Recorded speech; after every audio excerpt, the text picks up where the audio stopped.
जेसी और केसी का वैल्यू क्या है। ये जेसी के लिए हम निकाल रहे थे और ये केसी के लिए।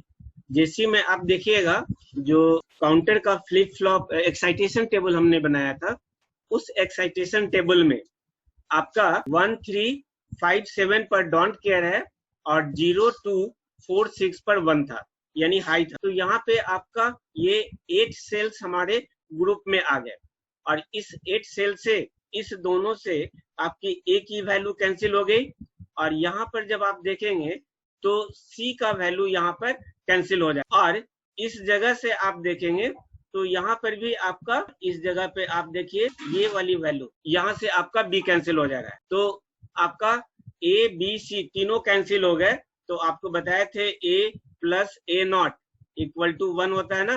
तो इसके हेल्प से आप देखिएगा तो इसकी फाइनल वैल्यू आपको मिलेगी JC equal to 1, JC equal to, और यहाँ आप इसका जस्ट रिवर्स यहाँ पे आपको मिलेगा 1357 पे ये हाई है और 0246 पर डोंट केयर है। तो हमारे पास 8 के ग्रुप बनेंगे। आपका यहाँ से ए की वैल्यू कैंसिल हो गई, इस जगह से आपका सी की वैल्यू कैंसिल हो गई और इस दो लोकेशन से आपका बी का वैल्यू कैंसिल हो गया।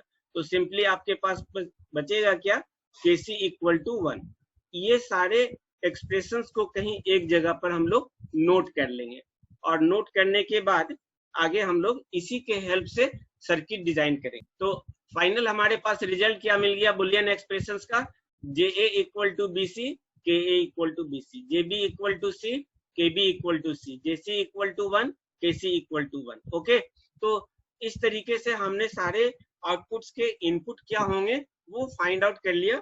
अब इसी इंफॉर्मेशंस को यूज करके हम अपना सर्किट डिजाइन करेंगे। ये हमारा जो वैल्यू फाइंड आउट किए थे वो मिल गया और ये स्टेप 4 में है। अब इस सर्किट डिजाइन करने के लिए यहाँ नंबरिंग गलत है, ये 5 होगा, एक्चुअली ये स्टेप नंबर 5 है।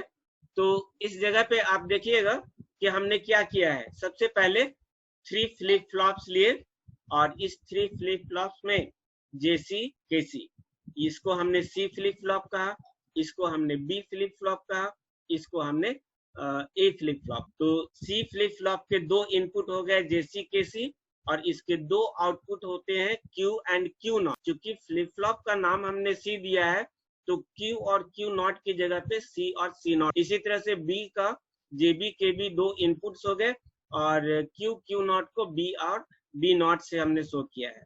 यहाँ पर ए के जे ए के ए और इस जगह पर ए और ए नॉट। इस जगह पे क्लॉक आपका पॉजिटिव क्लॉक, क्योंकि आगे जो एसिंक्रोनस काउंटर हम लोग पढ़ेंगे उसमें क्लॉक पल्स आप पॉजिटिव दे रहे हो या नेगेटिव दे रहे हो, इस पर डिपेंड करेगा आपका डिजाइन।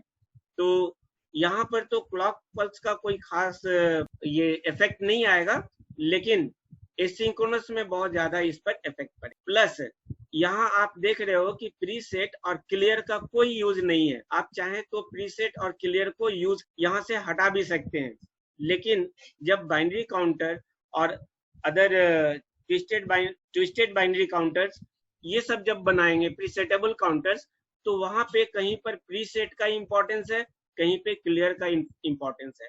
इसलिए यूनिवर्सिटी एग्जाम में जब भी आपको बनाने के लिए आता है तो थोड़ी कॉम्प्लेक्सिटी की वजह से इसको छोड़ मत दीजिएगा।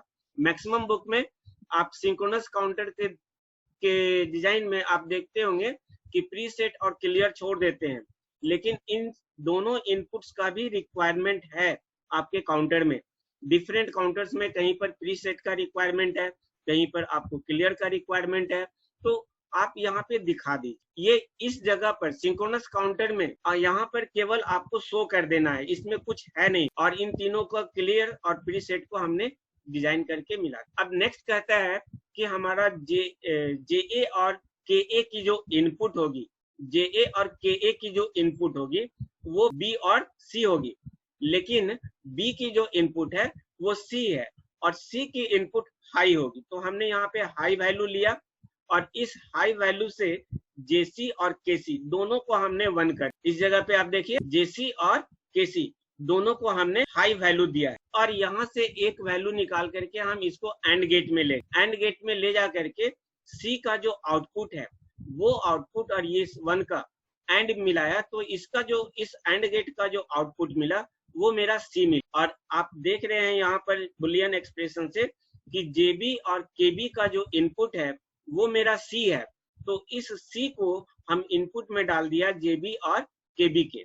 और क्लॉक पल्स तो पहले ही आपने तीनों को एक साथ मिला दिए हैं सिंक्रोनस काउंटर की वजह से। सिंक्रोनस काउंटर में आपका क्या था, सिंक्रोनस काउंटर कहता है कि all flip flop must triggered at the same time. तो सेम टाइम ट्रिगर्ड करने के लिए हमने क्लॉक पल्स को क्या किया है, एक साथ अटैच कर दिया। और एक साथ अटैच करने से यहाँ पर क्लॉक का कोई खास फर्क नहीं पड़ा, आप पॉजिटिव क्लॉक भी कर सकते थे, नेगेटिव क्लॉक भी कर सकते थे। जेसी और केसी का इनपुट हो गया, सी हमारा यहाँ पर एलएसबी की तरह काम कर रहा है और ए हमारा एमएसबी की तरह काम कर रहा है।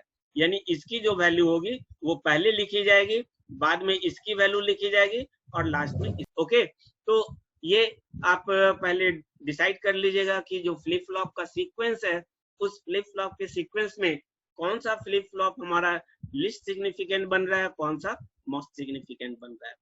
अब इसके जेसी का इनपुट चूंकि 1 देना था, हमने हाई देकर के 1 किया, इसका आउटपुट ले लिए।